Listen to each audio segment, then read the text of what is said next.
If you do not pay for the products, you actually are the product. This statement is the starting point for our project AI Transparency in Brand-Based Communication. So this concerns an everyday phenomenon that we all know. We are getting access to online services for free. Think about email services, think about social media, news feeds, and so on and so forth. So we are not paying for this as consumers with money, but instead we are paying with this, you could say, with our data.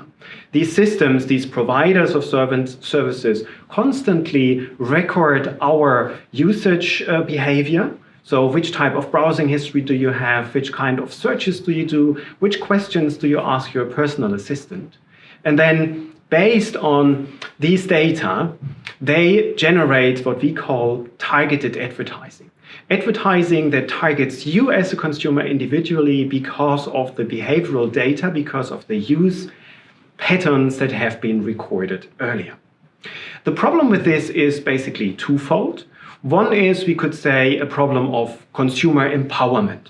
Arguably, consumers should know about the use of the data, which data are used, how are they recorded, how are they then leading to certain advertising offers. The second aspect is brand owner empowerment. So if trademarks are used as data for this type of services, then brand owners should know how the data are used and which offers are based on these data. In this research project, we are not the first to identify this as a problem. In fact, there is already legislation on the table. The European Commission has developed the so-called Digital Services Act. And this draft legislation basically proposes two things. The first is what we call source transparency. Consumers should know who is sending advertising, who is targeting them. And the second is parameter transparency, which is the question, why me? Then we critically assess whether it actually makes sense.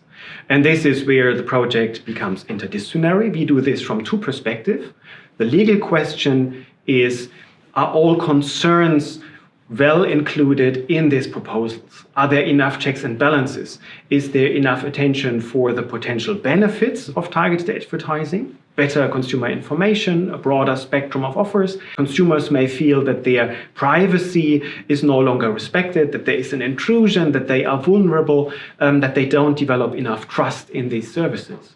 And then from a communication science perspective, I do this with my colleagues Guda van Noort and Edith Smit. From a communication science perspective, we ask which information does actually help consumers? How do consumers react to transparency information? Which information gives them trust in these systems?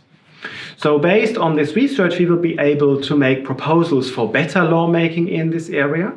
So we can not only assess the proposal that is on the table, but also help to develop this further and also develop guidelines for the application of this legislation once it is adopted.